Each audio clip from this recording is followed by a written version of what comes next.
I'm a dude, and I'm inviting you to join me on a podcast about brews. Does that include stouts? Yes, of course it includes stouts. Like I was saying, join us every Saturday on the journey into... Wait a minute. Do you guys do anything about like IPAs? Yes, like that? yes, we do IPAs. Okay. Yes. Anyway, join us on the Journey into Comics Network for Brews with Dudes. Whoa, hey, have you guys ever... Do you care if I bring some Zima on? Yes, I care if you bring Zima. Zima doesn't count. Zima's... Dr. Dongo.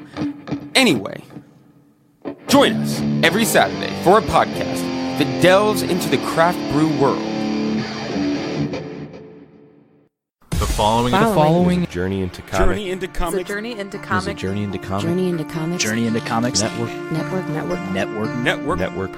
production. Yes, it all started out as a mild curiosity in the junkyard. Now it's turned out to be quite a great spirited adventure. People assume that time is a strict progression of cause to effect, but actually, from a non-linear, non-subjective viewpoint, it's more like a big ball of wibbly-wobbly, timey-wimey stuff. You're calling the butler. I'm very partial to tea and muffins.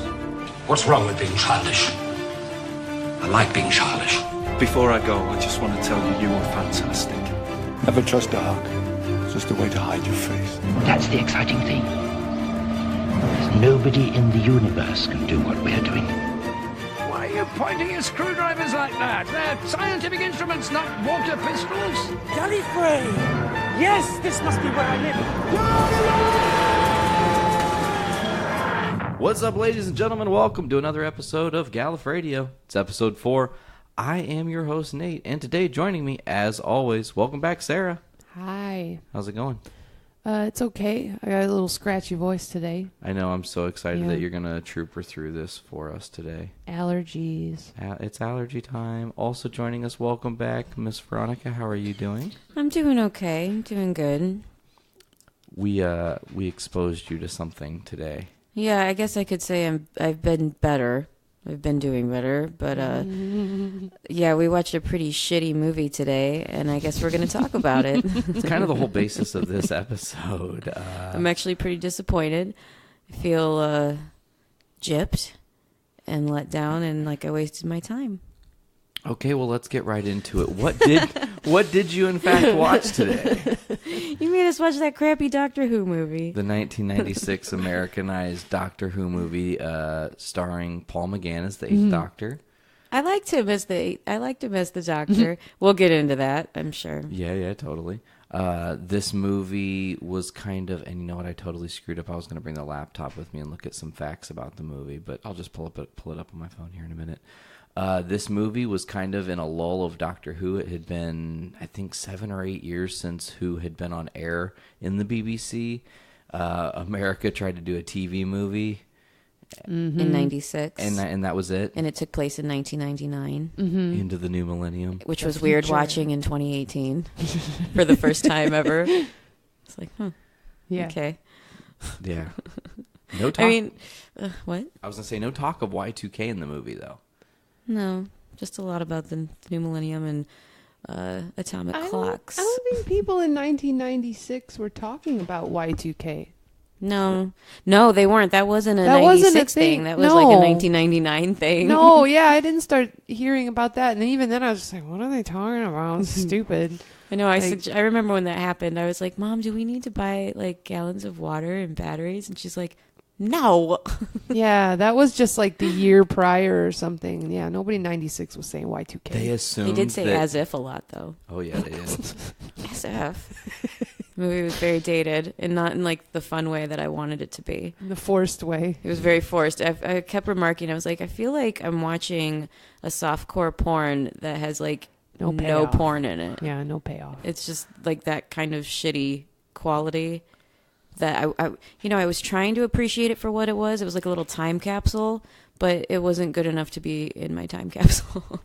No, this movie definitely suffered a lot from the Americanization of it, I think is the way to say that. Yeah. Like, Plot holes. It's totally different from what a British version of it would have been. they were like trying to like shoehorn in a lot of good ideas and subplots of what the Doctor is and what Doctor Who means, but they were also like taking shortcuts and doing weird shit with the Master that makes no sense. This movie made no sense. I sat there slightly horrified and dully disappointed. Like, ugh.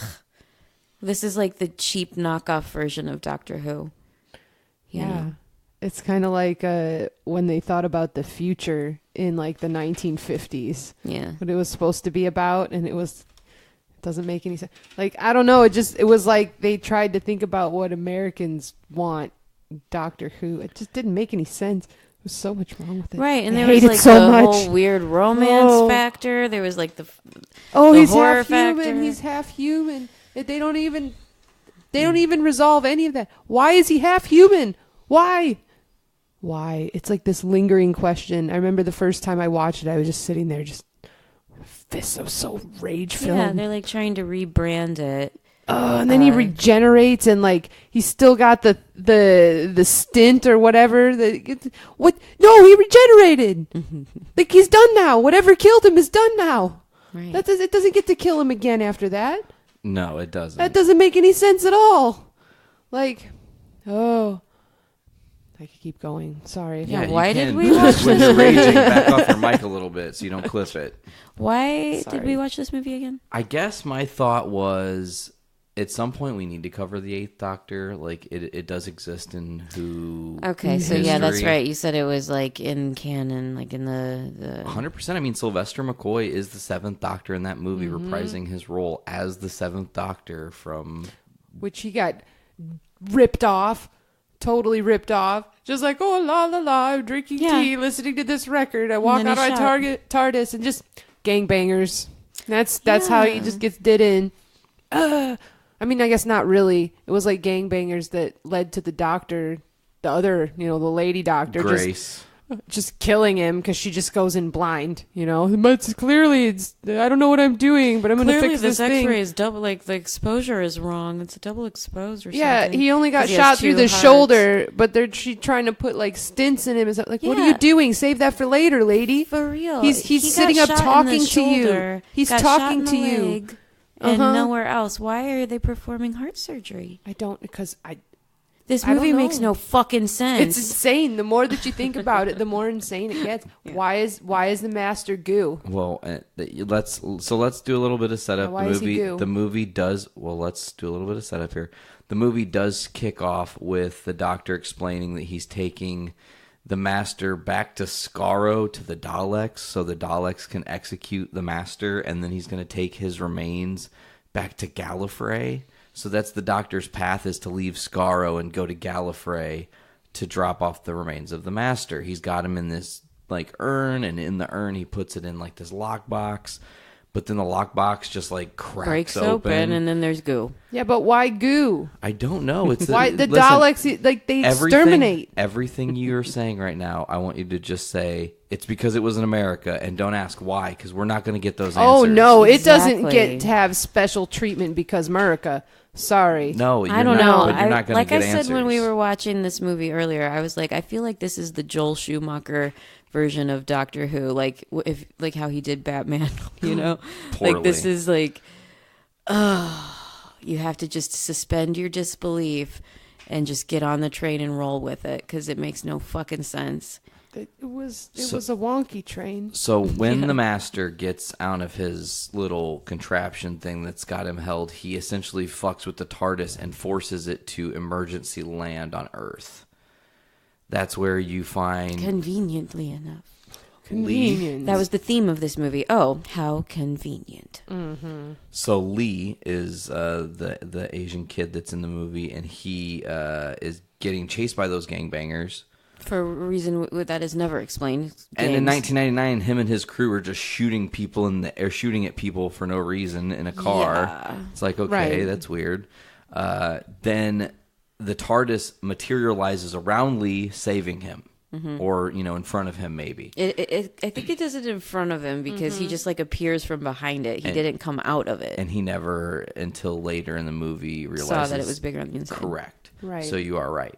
But then the doctor comes out of his thing, and like Sarah was saying, just fing, fang, foom, bing, bang, boom, shot to death. Immediately. Yeah. But not to death, just shot In the a couple shoulder times. and in the leg.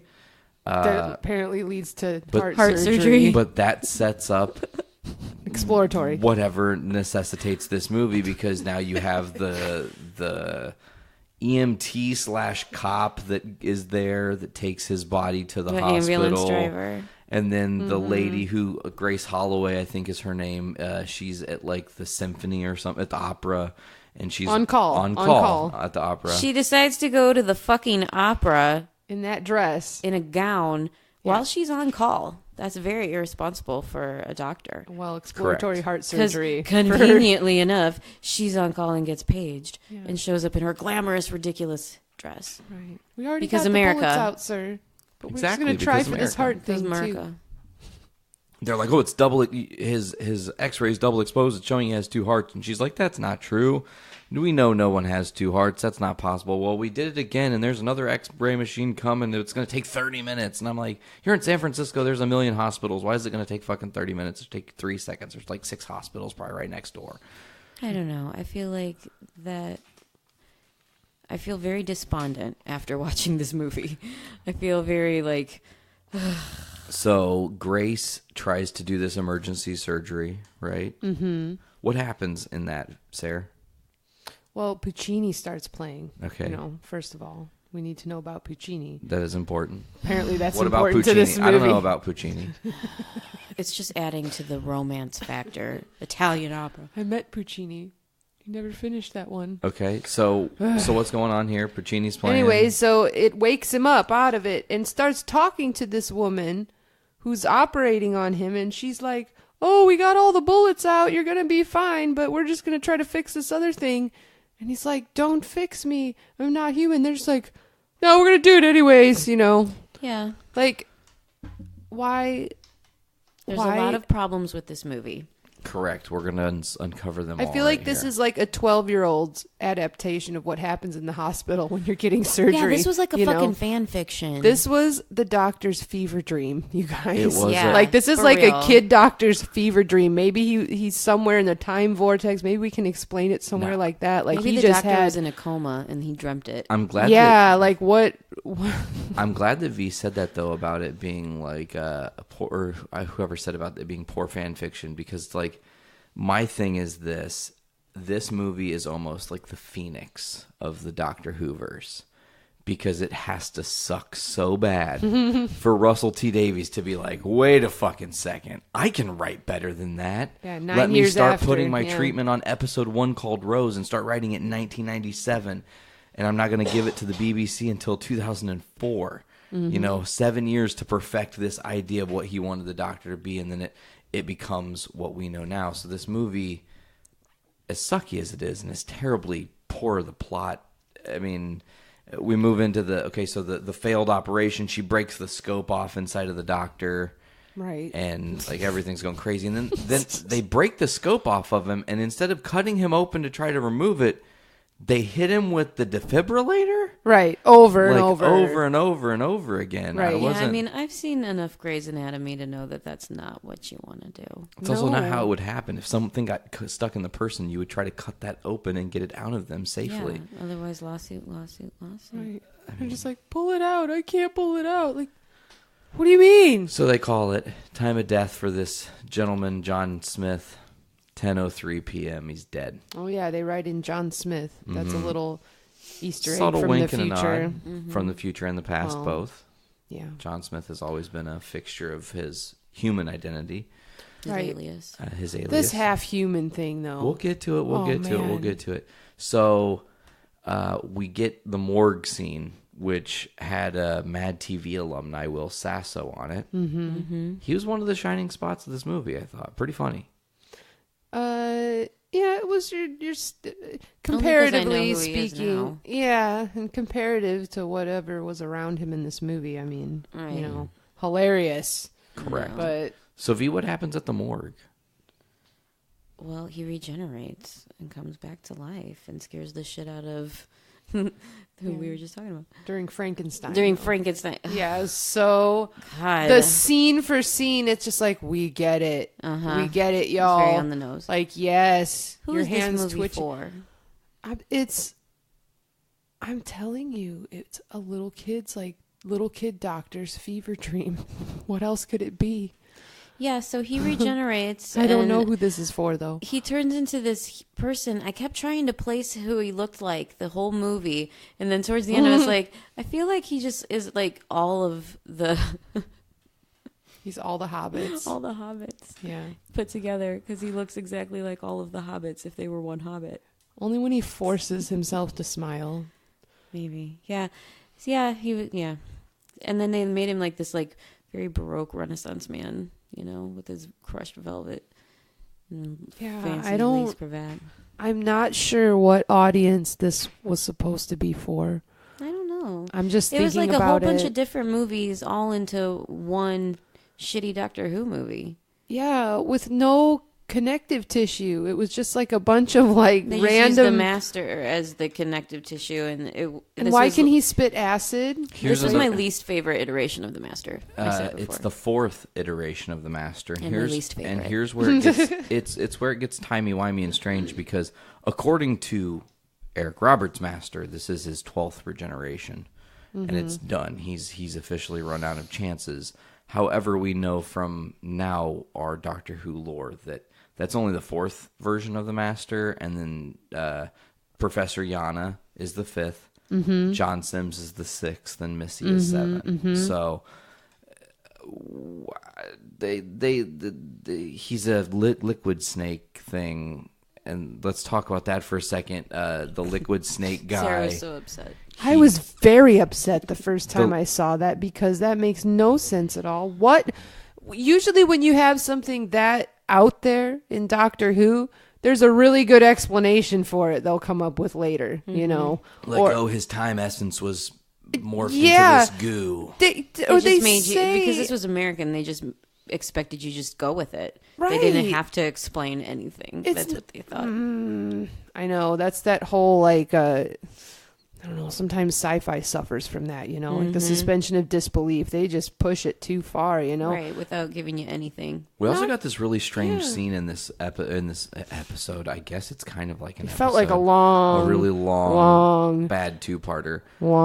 Episode. But what is up with this wing of the hospital that's just letting fucking rain pour I know, into the it? Silent Hill wing. Like, what the fuck was that? Most under construction part of a fucking hospital ever that just lets patients There was a leaky roam. pipe flooding it. All the beds were overturned. All There's the broken mirrors. Yeah, and he's looking at the broken mirror. Blood and tears. Like, what? Yeah, and then that scream. Super. Who am I? It was so fucking emo. And Over dramatic. Not in the way that Doctor Who does. I mean, it's over dramatic sometimes. I mean, the cravats, a little I thought it was fancy cheap. things, but yeah. I thought it was cheap and very lame how they figure out his wardrobe. Like, who's wearing that? Yeah. Who's wearing that shit to the hospital and putting it in the hospital locker room? Because they were talking about going to the costume party later. That's right. That's Yeah. right. It wasn't just fucking costumes in the No, it was New morgue Year's locker Eve, room. yes. It was a New Year's Eve costume party. We found some continuity. There's some continuity. Yes. Oh, wow. Now let's talk about this clock. Yeah. What's the deal with this clock that they never The explained? beryllium atomic The clock. timing is off. The timing is off. That's what he's telling the doctor when he wakes up on the table or whatever, The timing, we gotta get this. They don't ever explain it. Nope. Never. This whole movie is anchored on him trying to find this beryllium atomic clock, and he finds it, and it's like this big deal. Takes the piece from it, so that way He can power the TARDIS or attempt to. But they never explain what that even means, Or what it does. or why it does it. Have one. It also made me think a little bit about Rush Hour, the first one with Jackie Chan and Chris Tucker. It just had that, the big draping down things for the big party, and I just wanted to see the doctor run towards one of those big 2000 banners and slide down it. It would have been absolutely great. So the doctor's lost it who he is, and he's like in this twilight phase of amnesia. He ends up clothed and back in like the main ER, and he sees Grace. and recognizes her and traps her like a complete fucking creeper in the elevator. Grace is the surgeon, by the way. Yeah, Grace after is the she's surgeon. decided to quit her job because her boss is saying that, we should probably mention that they all think that his body was stolen because he's regenerated and walked out of the morgue. Mm-hmm. So she's quitting her job because her boss burnt the x-rays that proved that dude had 2 hearts. Right. And she was like, we need to study him. We need to cut him open. All these things. What can we learn from him? And he's just like, nothing. He's gone. He never existed. And then she's like, no, fuck this. I quit. It'll be easier to forget about it. She seems unconcerned about every money. single thing about this movie that we're talking about. You can completely forget about because it doesn't matter or mean anything. Right. Correct. Like it's not like it's spoiling anything because No. even if you watch this movie knowing everything, you're still going to go, what the fuck? So we watched this movie so you wouldn't have to. Yeah, we took the bullet that Sylvester McCoy took to his shoulder. Ooh, yeah. For taking a bullet for our fans, I guess. But to get back into it, so the doctor corners Grace in the elevator, and he's talking about Puccini and meeting Puccini, but he doesn't remember who he is, but he knows he has 2 hearts, which I thought was bizarre. Like, how do you not know who you are, right. but you're He just definitely certain? He just kept getting, like, memories, like, in clips. Sporadically, yeah. Yeah. Manically would remember something. Right. And then meanwhile, the master has slithered into the bedroom of this cop guy. Bruce. Right. Played by Eric Roberts. Rest in peace. He died like last year, I think.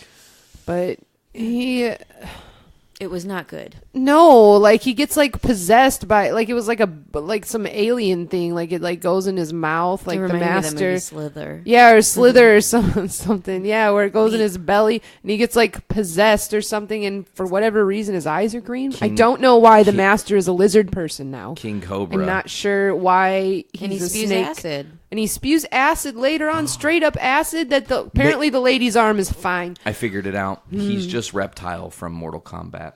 That's exactly who it is. Terrible. Yeah. Terrible. So he becomes the master, and he like wakes up the next morning next to his wife, and he's like, "This body's only gonna last so long. I gotta hurry up and find the doctor and take his lives." And she's like, "Oh, you don't snore anymore, and you have a sense of humor. Like, come back to bed." And then he fucking murders her. Yeah. Like it ain't no thing. Like Just chokes her out. Yep. His green eyes, his reptile eyes. So the doctor is still talking to Grace. He's still trying to figure out anything and try to explain to her who he is, but she doesn't get it. And what's the tipping point? I don't even remember what the tipping point for her to slightly believe him. For her to believe him. She listened to his 2 hearts with her stethoscope at her house. That's right. Yeah. And she's like, "Oh, this can't be." Yeah, This and isn't- for some reason, and then like while all of that is happening, the little Asian gang kid Lee is with the master now. The master's convinced Lee that he's really the good guy and that the doctor is the evil one. Classic. Yeah, whatever. Lee also stole that bag that had all the doctor's belongings. Right. Yeah. Sonic screwdriver and the TARDIS key. What a dickhead. And the master convinces Lee by giving him sacks of fucking velvet bags full of gold dust. Right. Lee has made it into the TARDIS, which was one of the funnier scenes when he walks into the TARDIS. Yeah, that was funny. Yeah, because he just turns the key and just gets in. And, that was funny. But and he turns around and shakes his head. He's like, nope. For some reason, the master is just in the TARDIS. Yeah, how did the master get in the fucking They don't TARDIS? explain how he gets in. I believe that the master knew where that spare key the doctor talks about is. I mean, he is... Did he just put it back then? He would have taken it with him. He wouldn't have put it back. Well, here's the thing. Plot hole. Now, maybe. I will say this. Historically, there's at least 5 different TARDIS keys hidden on the TARDIS that have been throughout time and history That's placed. true. I remember when Clara was trying to dispose of all the keys. Whatever. So the master was in there, maybe gives him he his had a velvet key. bag. Fair enough. Yeah. Of gold dust. The hell do you do with a bag of gold dust on the street in San Francisco? Gold dust. Ain't nobody gonna believe you. If you walk up, oh yeah, this is gold, man. It's real gold in this velvet bag. They're going to be like, they're going to slap that out of your hand. They're going to be like, do you have a straw to snort that, buddy? Like, what are you doing? Are they going to taste it and know what it is? They're not going to know what that is. It's useless. But this kid seems motivated by it. Whatever. Stupid. He also totally just believes the master. He's like, yeah, you don't seem evil at all. You seem totally He's like, well, you gave me this gold dust, Yeah. so whatever you say is totally plausible to me, dude. Was it Right. creepy when he kissed him? Mm-hmm. Did that bother you guys Well, too? yeah, even the kid thought it was creepy. He looked at him and he was like, the fuck? Yeah, which we'll get into that in a second. So the doctor goes to the Institute of Science and Academia or some shit. Where this clock is. Where the beryllium atomic clock is, and he's got to try to figure out how to get this one piece out of it. So, which I don't think they ever explained. Why he needs it or what it's even going to do. If they did, I missed it. To me also. They didn't explain it, and we also need to talk about how he got his memories back because that was completely random. They never explain what the Eye of Harmony is. I mean, that's one of those things like...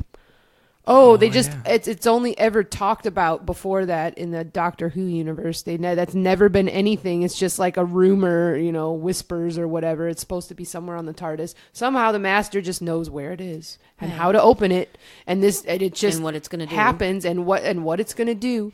He's and like, it'll totally show us They the don't doctor. explain anything. You're just, now you can see through the Doctor's eyes because he like opens this big hole in the floor. He takes looks Lee. like an eye. Kind of looks like the eye of the Technodrome from Turtles. Mm-hmm. Yeah, he tells Lee that Lee's got to look into this light, pull some staff out and look at this light, and it just opens it up, whatever.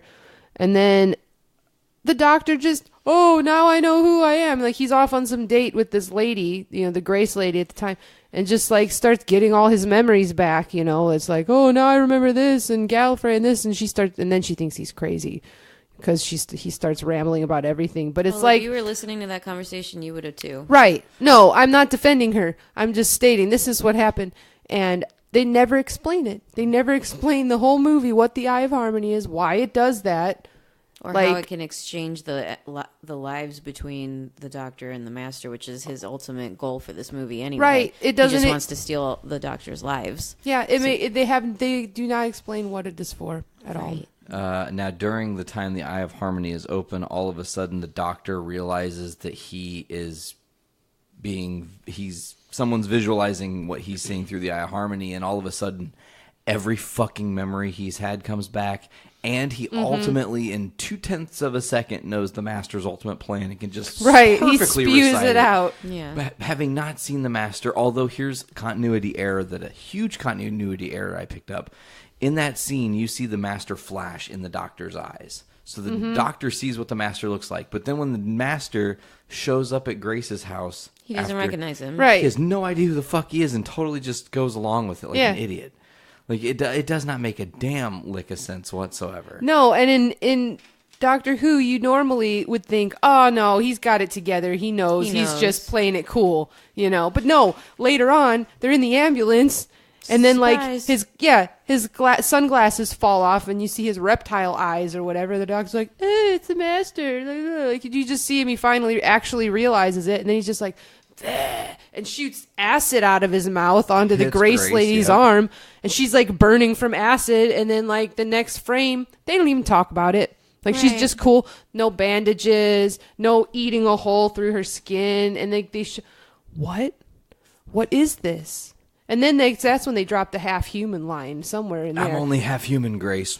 Yeah. Excuse me? Like, yeah, and when did they start, like, having the love interest? Like, all of a sudden, like... The Doctor becoming extra affectionate towards Grace is so not in the Doctor's character. No. I mean, it took him... That's why I said this is the American version where they were boosting the romance factor to try to get people interested in Doctor Who. Terrible. It essentially took him 2 seasons of knowing Rose to get to that level. 1 season And then we don't even get it. And then you still don't even really technically get it until season 4. So, I mean... And even then, it's... The Doctor's half human there. The Dr. Donna. Just saying that maybe that's what they were trying to build towards. But they need to really explain that because they didn't. He just straight up regenerated, and now all of a sudden they say half human.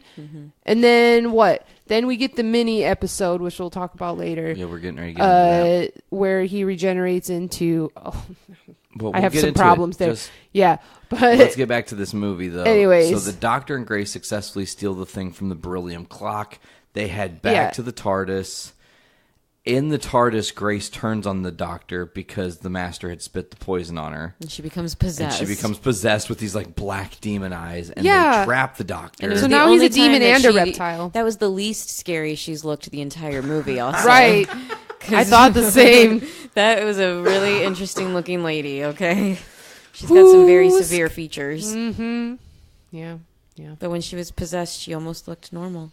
Yeah. Almost normal.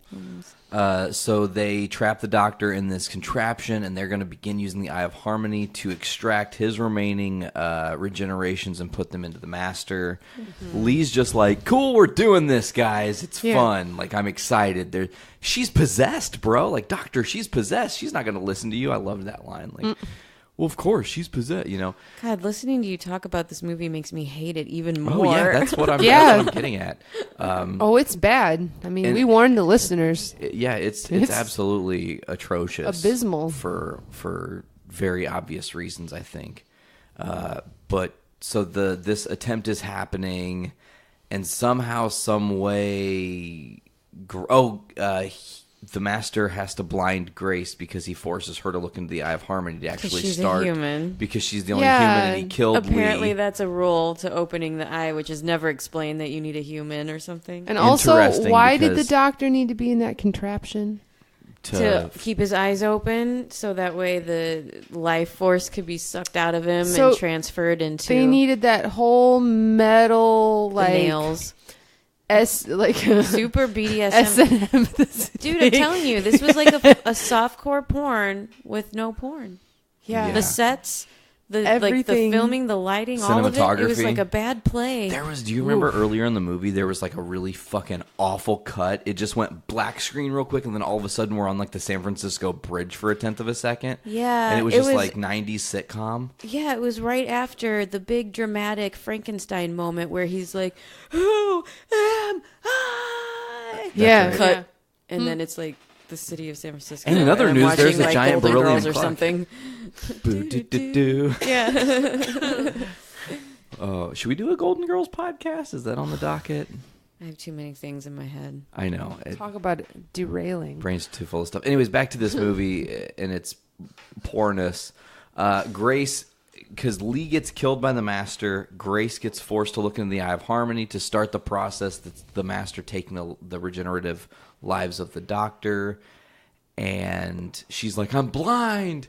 And the doctor's like, don't worry, Grace. Your sight will come back to you shortly. Like, it's all going to be fine. And she blindly finds her way to the control console of the TARDIS. Jesus Christ. Oh, I need to rant about that. Please do. Because they just leave this woman. It's just a woman. She's just a lady. She's like, oh, what do I need to do, doctor? Like, he's freaking Lassie. You know, like, he doesn't even say anything. Just like, oh, yeah, control room. Oh, so I need to go reroute the power? Oh, control room. Mm-hmm. Yeah. Oh, so I need to go do this. Like why does she automatically know? fucking knew what she was supposed to do? No. That's not how it works. It's a freaking TARDIS. It's 1999. This lady does not know what she's doing. Why would she know to even go underneath the console at all? Why would she know what she's doing? There's just wires hanging down. So apparently she's just... This is harder than surgery. Cool. It's so hard. She's like, oh, shit, I've hot-wired one car in my life, and this TARDIS is like a car, apparently. But... No. She was having the conversation as if she understood the theory of what she was having to do, like why she had to do it. To make this woman seem like she was a match for the doctor. It was so stupid. It was so stupid because it was not thought through. It was not explained. Like, why would this fucking doctor know anything? Like, she didn't even say like, "Oh, I like physics" or something. You know, no, like, all I she used to study did. this or something. I like physics is the episode title. Oh my god, that's hilarious. I like physics. All she did was kill the seventh doctor. That's all she did. Yeah, really, she's a murderer. I'm just gonna stick this scope in your heart. Yeah. And then the doctor's just like, well, she's probably to be trusted, you know? Like, let's make out with her for a little while. GallifRadio, this must be where I live. Like, bummer of a movie, man. It's poor. So ultimately, fever dream. 1 second left. She rewires the TARDIS to go through a temporal loop. Yeah, and undo everything, and they're able to save the day. 5 seconds to spare. And the doctor brings Grace ultimately back to life because the master throws her. And yeah, that was the best part of the movie when the master threw her off the fucking balcony. Off the balcony. He's like, bitch, and throws her right off, and she just crashes. I was like, yeah, all right. Finally, something good happens in this movie. His dramatic entrance with his outfit was pretty great, too. His stupid Mortal GallifRadio. Kombat meets Doctor Strange. Well, that's actually, I'm pretty sure, I've got some facts from this movie pulled up that we'll talk about here in a second, but actually I'm pretty sure that's an original Doctor Who Gallifreyan costume that they used for the movie. It's not like lame. Extra lame. Totally. But it was grandiose. Right. It was totally grandiose. Grandiose, yes. So he saves them. Everything's going to go back to normal. He displaces them back in time and says, everything's cool now. And Lee, you shouldn't come back in next year in Christmas for some reason. God. Essentially. Like he's some sort of soothsayer. Like he's a fucking prophet. God. He knows all, you know. And then he's like, Grace, don't you want to know? And she's like, now I don't want to know. Like, fuck you, don't tell me. I don't want to know this shit. So he doesn't tell her. He hops back on the TARDIS, sits back down to read his book that started the whole movie, H.G. Ew, they Wells, forced the full Machine. Circle. They forced it. Poorly. Oh, it was awful. And then Hated the it. record skips again, and he goes, oh, not again, which is dumb and Right. poor. So before we move on, let's go ahead, go ahead. What did they think was going to happen when they made this movie? What did they think they were going to get out of this? They wanted to kill Doctor Who, you guys. I think that they wanted to kill it. They pulled things out of a hat and they said, there's a documentary that's actually on that DVD. About what? About making the movie and like why they did it. So we can watch. Well, we should have fucking watched that before we did this podcast. Well, we can report on now that I feel for next uninformed with my rant. I need to feel justified. But they did try to put love into it, and they wanted to bring the series back because it was on the shelf for so long, and they didn't think anybody else would do it, so they applied for the rights, and BBC said, sure, take a shot. I mean... They were wrong. At some point, we're also going to watch the Peter Cushing Doctor Who and the Daleks movie, right? Dr. Who and the Daleks, and I've never seen that, but I hear it is rotten trash. So... Great. I can't wait to dedicate can't be more much of my time and energy to something that isn't good. It's non-canonical. Like, it doesn't actually exist in the Whoverse. Oh, then I don't need to see that. You can watch that on your own. It's one of those, yeah, totally. My time is precious to me these days, guys. So, let's go ahead and round table this real quick. Let's rate it out of 5. Why do we even need to rate it? Just because. Why not? We were informing our audience what we personally believe out of 5. 5 being a good movie? Yeah. Okay, well, you go first. 0.5. 0.5 is my final answer. Like, the saving grace for this entire thing is one thing. Paul McGann is the Doctor. Yeah. If they would have channeled a better script, if they would have given him a better opportunity, I think he knocks it out of the fucking park. Yeah. And slays as the Doctor. And actually... they kind of felt bad and wanted to include him more, so they kind of throw him a bone leading into the 50th, which we're going to talk about in a minute. But who wants to go next on their rating?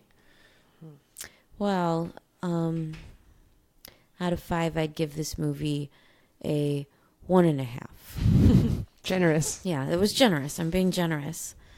Yeah, 1.5. Only because there were certain things that I could tolerate about it. You know, there was some light brevity and some humor here and there, which I could appreciate their attempts. I really liked who played the Doctor, honestly. Paul McGann, that's the only reason that it even is getting anything from me, because I liked him. Everything else fucking sucked. I thought the TARDIS set was cool, too. Yeah, it was very good. This movie was almost a little, like, goth in its, like, Danzig-iness with the broken mirrors and the bleeding candles everywhere and the wax. It did have that going on, okay. Yeah, it's very We did say that, yeah. Yeah, so that's the only reason that it gets a 1.5 from me. Sarah? Okay, I am going to say 1, and that is for 2 reasons. 1, you get 0.5 because Paul McGann, he did okay. That's what he got for what he was given. Yeah, it's not his fault. Not his fault. Yeah, he did his best. And the other half of a point is because they made it through the whole movie, shitty as it was, and the Doctor didn't have any sonic screwdriver. It was all his wits. True, he doesn't use the sonic. And that's okay by me. I like that sometimes, but they just did a poor job with it. But But it's too bad they didn't have Jeff Goldblum in it because I could have given it 5 Goldblums out of 5 Goldblums. God, 10 Goldblums out of 10 Goldblums. Goldblums. Can't do that. The mythical So 11 one it Goldblums is. out of 10 Goldblums. Like, I love Jeff Goldblum. Yeah. So ultimately, we're giving this movie as a aggregate score a 1. Okay. Fair enough. So it tallied 3 points. There are 3 of us. That's we generous averaged that there. to 1. Yeah, so it's a 1 out of 5, guys. 1 out of 5, folks. Don't worry about this Watch movie. at Forget your we even own mentioned it. I like Yeah. physics. Watch at your own discretion. Before we move into the next part of Paul McGann's history with Doctor Who, since this is kind of a Paul McGann retrospective, ultimately, I'm going to give you guys 30 facts about this movie. 30. It'll go quick. They're very short facts, but comment on the ones you guys are most intrigued by, and we'll kind of open dialogues up this way. Read fast. So, the TARDIS set Look at my face, Sarah. The TARDIS set reportedly cost $1 million to construct. I hate this movie even more now. Word. The hospital sets were also used by the makers of The X-Files. No shit. Oh my god. I was gonna fucking say this movie is like a really awful version of X-Files, and I loved X-Files. Maybe that's why I'm raging about it. It was very X-Files-y. This next one's going to blow your guys' mind. Christopher Eccleston was offered the part of the 8th Doctor, but declined an audition, not wanting to be associated with a brand name. Heyo. That's what everybody says about Marvel. Peter Capaldi also declined to audition as the 8th Doctor, as he thought he was unlikely to get the part. Good so for him. Capaldi could have been the 8th Doctor. He dodged a bullet there. Yeah, both of them. The 7th Doctor's costume in the movie includes the original hat owned by Sylvester McCoy. We saw it. The book that the Doctor is reading at the start and the end is H.G. Wells' novel, The Time Machine. Sylvester McCoy only has 11 short lines of dialogue in the whole movie. Yeah, because he gets shot at the beginning. Yeah. This one's going to really blow your guys' mind. Holy shit. Fox and Universal Studios' top choice for the role of the Doctor was Tom Hanks, No. Harrison Ford, and Jim Carrey. What? I'm sorry. All 3 turned it down. Tom Hanks. Tom Hanks as the Doctor. This Like- list, hold on, there's way more names. But I'm wait, about wasn't to- this like a made-for-TV movie? Mm-hmm. Why the fuck would they think they could get those guys? Because 96, well, I guess Jim Carrey Was doesn't make such a sense because he piss-poor was at like the script. height of his career in 96. They all were. Tom Hanks Nah, was starting to not get on the Harrison little Ford. Harrison Ford. No, Tom Hanks was on fucking Fire Castaway. Oh, yeah, Yeah. okay, fair point. That's fair what I'm point. saying. Other Like, No, actors, you could never have nailed. That's no. I can't imagine any one of those 3 actors as the Doctor anytime. No. Ever. I think Tom Hanks could do a fantastic No. job. Oh, yeah, he's a great actor. No, Yes, he's but way no. he's way too Sam. He's again, playing it's Mr. Rogers. American.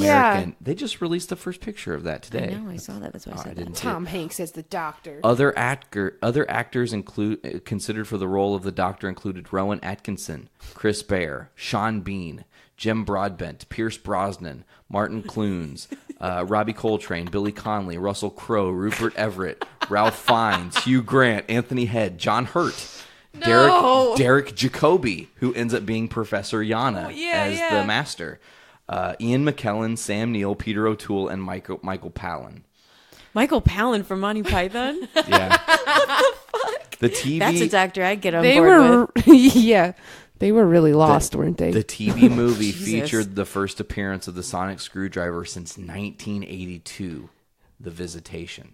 So they had been 14 years without a sonic screwdriver in Doctor Who. Lauren, there was 7 years between The Visitation and the final episode of McCoy. Why? What happened to the sonic screwdriver? They just stopped using it as a plot point of the Doctor. Oh. It kind of, I guess, became stale, or they didn't think it was utilized, or they weren't, thinking about rebranding it as they do now and have every Doctor have their own kind of unique make thing. it look like dildos, like the newest iteration does. Mm-hmm. Holy shit! So This next weird. fact is about to blow your guys' mind. Steve Martin is a big Doctor Who fan and wanted to play the 8th Doctor. Whoa. They told him no. The wife of Bruce, the ambulance driver, was played by Eliza Roberts, the wife of Eric Roberts. That's his real life wife in bed with him that he kills. It was the second Doctor Who story to be broadcast in the U.S. before being shown in the U.K. The 5 Doctors, the show's 20th anniversary special, was shown in America 2 days prior to its UK airing in November '83. Following years of fan debate, the canonicity of the TV movie was only confirmed in 2007's Human Nature episode when an image of Paul McGann's face is included in John Smith's diary. Mm-hmm. And Human Nature was my first episode of Doctor Who. So that's cool. And that's kind of funny, too, like, half human. God, why did they have to do that? Poor, yeah. The Daleks' voices during the opening moments were the director, Jeffrey Sachs. The gunning down of Chang Lee's friends was cut from the original UK broadcast and was only shown before the 9 p.m., so it appeared as if they had just suddenly vanished. Oh, whatever. Paul McGann's, Might as well have. Paul McGann's younger brother, Mark McGann, also auditioned to play the Eighth Doctor. The movie is the only time the Seventh Doctor is seen using the sonic screwdriver. So in the entirety of Sylvester McCoy, he never used the sonic screwdriver except in the movie. Back to the Future, star Christopher Lloyd nearly played the Master, but was deemed too expensive. Eric Roberts ended up costing more than Lloyd anyways. Wow. Christopher Lloyd would have been way better. Other actors considered... Oh my God, this list is almost better than the last list I told you. Other actors considered for the role of the Master include... Dan Aykroyd. No. Scott Bakula. Jim Belushi. David Bowie. Steve Buscemi. Chevy Chase. Tim Curry. Tim Dalton. Robert Englund. Jeff Goldblum. Rutger Hauer. Dennis Hopper. Mick Jagger. Ben Kingsley. Christopher Lee. Ray Liotta. John Lithgow. Kyle MacLachlan. John Malkovich. Way to shoot for the stars, guys. McDonald. Rick Moranis. Bill Murray. Leonard Nimoy. Tom Selleck, Kevin Spacey, Brent Spiner from Independence Day. How accurate is this list? Because these are very opposite sounding people. This is from cultbox.uk, which is one of the more trusted Doctor Who sites. The Master previously tried to use the Eye of Harmony to obtain a new set of regenerations in the Deadly Assassins. I believe that's a 4th or 5th Doctor story. The Master's life is wasted on the living line refers to Doctor Who writer Douglas Adams' Hitchhiker Guide to the Galaxy radio series. In the UK, the movie ended with a dedication to John Pertwee, the 3rd Doctor, who had died previously the week before. Paul McGann and Sylvester McCoy are the only British actors in the entire production.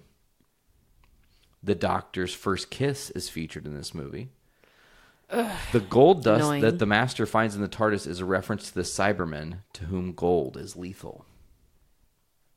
Promotion trailers on Fox in the U.S. featured special effects footage from 1986, The Trial of the Time Lord. Wait, gold is lethal to Cybermen? Apparently. I didn't know that either, but apparently. Despite its reputation as a flop, the movie attracted over 9 million viewers in the UK in May 1996 and was the highest rated drama that week. It would be. It was the first ever Doctor Who story to be filmed outside of Europe, and the last and final fact. The movie was renamed in France Les Seigneurs du Temps, meaning the Lord of Time. Mm-hmm. I probably said that wrong. Good try. I tried. Good try. So those are some fun facts about the 8th Doctor's terrible movie. We still think it's bad. There's no need to dispute that. But I did show you kind of the wrap up to Paul McGann's story, because canonically speaking, he's only been featured twice on screen. Lots of Big Finish audio dramas. He's done almost as many, if not more, than Tom Baker at this point. Paul McGann's 8th Doctor doing audio stories. A lot. And as I said last episode, Grace Holloway, the lady that plays her, is coming back to do an audio drama with the Doctor. Oh, yeah. For the first time since they did 96. So interesting. It's been a long time there. Is that audio drama going to, obviously take place, do you know anything about it? No, we've known almost nothing about it. We won't know until it's actually out or until they start releasing audio trailers. I gotcha. But I showed you something attached to the 50th anniversary special, The Night of the Doctor, which shows the ultimate demise of the 8th Doctor and how he becomes War Doctor. Would you guys like to comment upon that? Well, what I don't understand about that is, wasn't the War Doctor only in existence for a super short period of time? Why would he regenerate into a young-looking version of the War Doctor? That doesn't make any sense to me. It does. And this is something that I know Stephen Moffat talked about. I do believe in the behind the scenes. He's the War Doctor for a while, because the entirety the entirety of the Time War. I want you to put that image in your head, the entirety of the Time War, which is time-locked, meaning it could last forever and time wouldn't move a second, essentially. He's trapped in that moment of the Time War and aging slowly as the Doctor. That's why he gets more scruffy and grows facial hair. Why does he age? It doesn't make any sense. Like, yes, think about Peter Capaldi. No, the seventh Doctor aged. Think about it. When he's in a town called Christmas, 100 years, he gets fucking older. They do that. If the Doctor stays as the Doctor in one fixed point in time for too long, he does start to age. They have consistently done that throughout different iterations of the Doctor. So it made sense. I mean, you got to think, Stephen Moffat's not a schlub like the U.S. people that did the movie. He was utilizing this piece as, here's how we get our War Doctor. This makes sense why Paul McGann did not regenerate into Christopher Eccleston. Right. Right. Because he technically died. The witches of Khan give him this elixir that allow him to be alive for a short amount of time, but he then has to take it upon himself to drink the elixir that will regenerate him fully and let his life continue. And that's when they give him he gets to pick what kind of regeneration he gets. If he's going to be a warrior or a coward, a woman, a man, all these different options. So she fixes him a fucking drink that's going to make him be a warrior. Yeah, a witchy drink.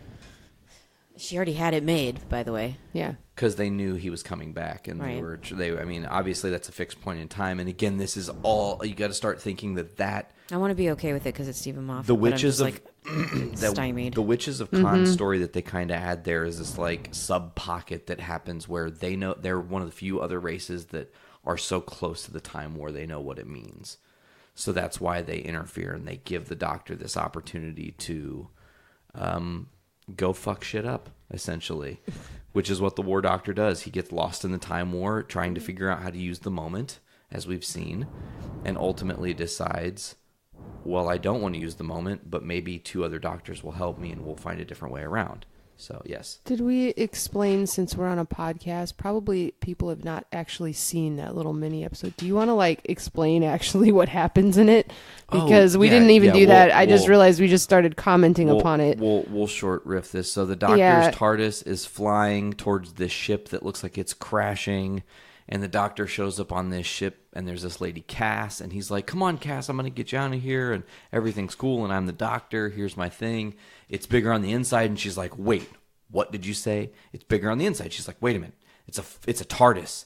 You're a Time Lord. I don't want anything to do with you. You're bad. You're just like the Daleks. Because now, again, that sub-pocket of time where certain people know what's happening in the Time War, and both the Gallifreyans and Daleks are looked at as the same kind of evil by starting the Time War because they're the only two that really participate in it. So Cass says, I'd rather die here than be saved by a Time Lord. I'm just going to chill. That door's deadlocked. Good luck. You can't come through. Ship crashes. The Doctor's body is in this pile of rubble. It should have been incinerated, but I digress. The witches of Khan pull him back and revive him. As I was saying, they give him the option. Cass's body gets shown. He's like, oh, and they use her as kind of this crutch of what would she want? Mm-hmm. Would she want you to go stop the war? You're a good man. But prove it, essentially. And that ties into Capaldi, am I a good man? We're all rolling in the same dough here, essentially. Mm-hmm. And he decides he's going to do it. He wants to be a warrior. He picks up the elixir, which happens to be the one that she made herself. Conveniently enough. I like physics. And he drinks it. Boom. He starts glowing immediately. There's a flash of light, and we just see a reflective, younger, but still old. I mean, he's not a young man. He's an older man, just no facial hair. John Hurt. It's hard to tell. Yeah, it's hard to tell. It's a little distorted. Obviously, I'm guessing they just used the likeness of John Hurt and had to do some manipulation because he probably wasn't on set for that actual regeneration. But then this allows us to see that Paul McGann, because now I do believe, historically speaking, we've seen every version of the Doctor regenerate. They've actually finally made it to where we haven't, because there was I believe there was lost footage for the second Doctor into the third, and they found that footage, or the first into the second. I'm not exactly sure. So now we've seen every iteration of the Doctor and how they regenerated in different forms. Mm-hmm. Yeah, I'm glad that we watched the little mini episode. It wasn't long. It was 5 minutes? 5 or 6 minutes, yeah. Puts a nice little bow on Paul McGann's story. And I mean, there were a lot of people that when Capaldi was like, peace, I'm out. And there was this great conjecture with what happens with the great curator in the 50th and how he says that sometimes you go back to familiar faces. A lot of people took that as a clue. They're going to bring Paul McGann back and give him a proper run as the Doctor in the series. Mm-hmm. And I'm excited for Jodie, but I kind of wish they would have went back to Paul McGann and given him an opportunity to have at least one season as the Doctor. Well, maybe they will someday. Maybe they will. Well, hopefully, you know.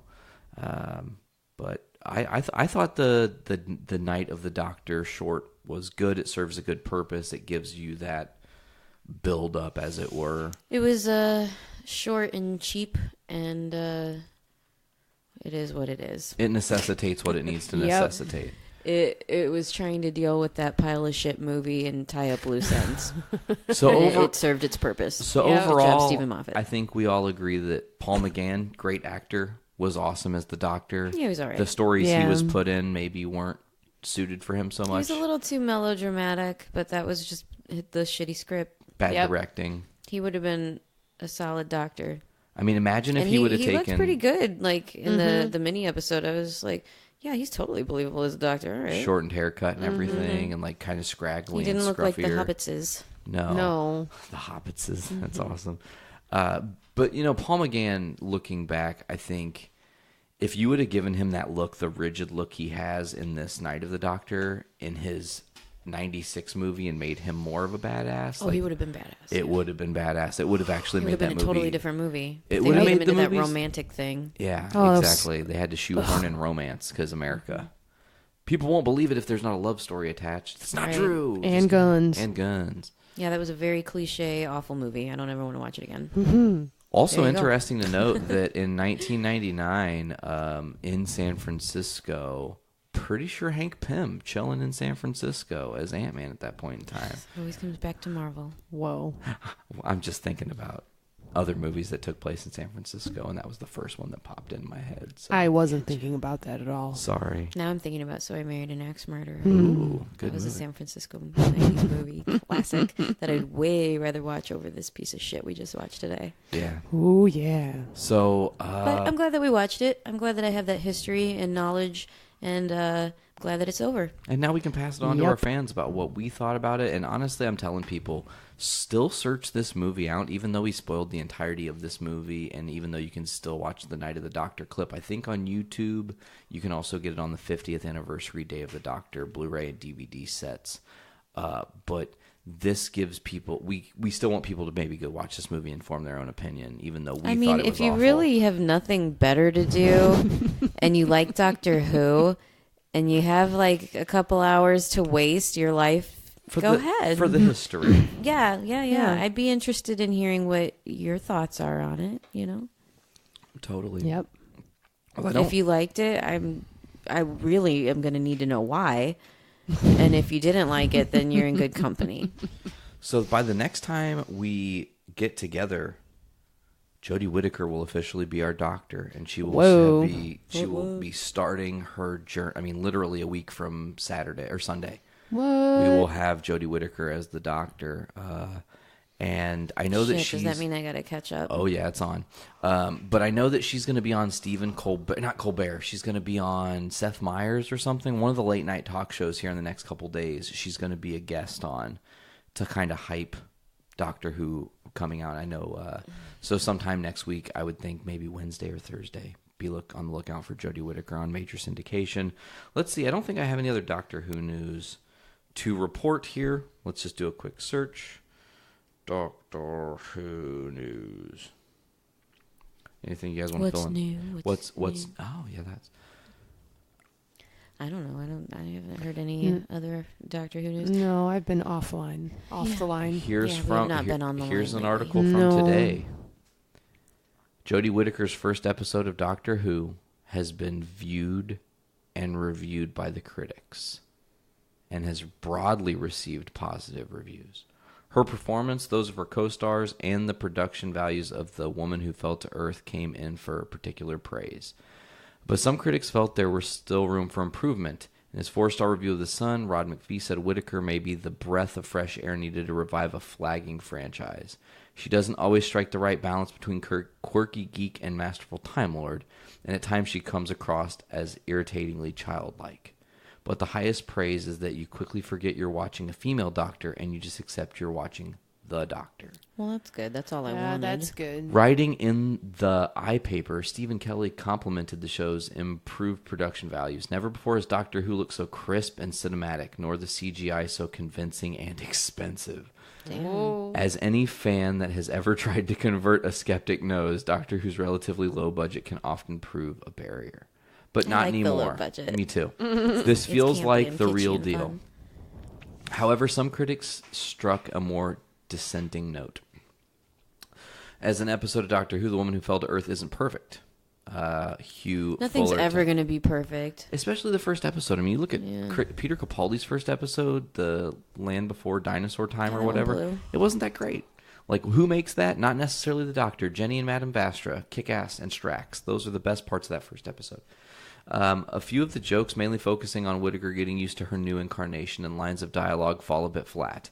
And on the whole, it's definitely a less witty and quotable version of Who than we might have seen during the years of former showrunner Moffat. Does the first episode get everything right all the time? No, but it scores where it really counts, showing more than enough wit and flair to convince us that we're entering into a new era that'll be every bit as bold and, yes, brilliant as we'd hoped. A couple more quotes here. There's only a few more quotes here. The Telegraph's Ben Lawrence said Chibnall had cooled things down with some much-needed accessibility, but still something is missing. There's also a distinct lack of interest in the show's heritage. Although Whittaker's performance captured the essence of previous incarnations of her character, the overall effect of the show sometimes felt like a trip too far from the familiar. Boo, I disagree with this guy, and I haven't even seen it. He just sounds like he's bitching for the sake of bitching. Well, we can't say now, can we? We can't. We are speculating for another week. Carol Midgie awarded the episode 4 stars in her review from The Times. The best compliment I can pay Whittaker after the first episode, her casting doesn't feel remotely radical. It feels normal. After 10 minutes, you forget her sex was ever an issue. Whittaker brings energy, fizz, and modernity to the role while looking babyface compared to her predecessor, Peter Capaldi, whom she describes in the show as a white-haired Scotsman. It feels like it's going to be Matt Smith all over again. We'll see. We'll see. Possibly. I'm really looking forward to this, you guys. Yeah, I'm looking forward to it. I'm excited for what the future brings, as I have said pretty consistently since we've been talking about Jodie Whittaker becoming the Doctor. Her roles in both Broadchurch and Attack the Block did it for me. Like, I know what she brings as an actor. Mm-hmm. I'm just excited to watch her execute well. And I can't wait to see the payoff of this season. You can't judge this whole season on episode 1 and assume that by the time you get to the finale, episode 1's not going to be better because you've got all these little things that have tied back into it that make it elevated. Mm-hmm. It always happens in Doctor Who. You watch back to Rose, you watch back to the first episode, the Christmas Invasion with David Tennant, and it's good, but when you rewatch it after you've seen everything of that character, you're like, oh my God, this is the inception of this Doctor, and so brilliant, and there's this little quirky attribute this Doctor brought, and this little ideology and whatnot. So I don't think I've rewatched any Doctor Who that I've already watched, other than like the first episode that we watched recently, again, with Rose and Christopher Eccleston. Yeah, we rewatched that one, and I hadn't seen that one since the first time I had watched it. Yeah. Like I haven't watched all of these seasons multiple times. Is my point. Yeah, I've only gone through it once. Yeah, and I haven't even finished it yet. Yeah, I can't believe I've not used this term on the show, but my thing ever since I got into Doctor Who is I like to indoctrinate people into Who and getting them to watch the whole thing. So I have sat down with many a person and been like, look, if you're going to watch Doctor Who, I'll watch the whole fucking thing with you. Let's go. Like, let's just watch it and you'll enjoy it. Trust me. Like, just sit with me and we'll enjoy it together, and I'll be able to, after each episode, fill you in with a little bit of whatever. But yeah, if you're interested in rewatching some of the stuff we've already seen, I'm into that. Well, I figured you would be, but I need to finish we got to catch up with Jodie. Yeah. I mean, you're only 2 seasons out. 26 episodes isn't bad. Over 2 weeks enough to go, we can pull it off. I don't know. We'll see. If not, you'll only be a week behind. Yeah, we'll figure it out. We'll get it working out. But before we get down here, let's go ahead and hit up the plugs. As always, you can check out GallifRadio at journeyintocomics.com or go to iTunes, Podbean, Stitcher Radio, Google Play Music, or Spotify. Search Journey into Comics Network. Get all the shows on our network. That's Journey into Comics, Poor News, Poor Entertainment, Journey into Wrestling, Adulting Ain't Easy, Foodies Watching Movies. You've got Podcastrophe, who also has their own feed now. Kids for Sale Podcast, Brews with Dudes, and a Best of the Week show every single Sunday. I think that's going to do it. Oh, also check out our Patreon, patreon.com/Journey into Comics, where you can give us $1 for the early access and exclusive content, meaning when there's new shows, you guys get them first. When there's episodes that are up, you get to hear them before the release date. I think that is going to do it for this week's episode of GallifRadio. Veronica, Sarah, thank you guys both so much for joining me again. Oh, well, no problem. Oh, yeah. I mean, even though it was a really shitty movie, I'm happy to have been a companion on this journey. This shitty movie yielded a really good episode, though. It's been really fun, I thought. But I think that's going to do it for this week of GallifRadio. As always, I'm Nate. I'm Veronica. Sarah. And make sure to close the TARDIS door. Later.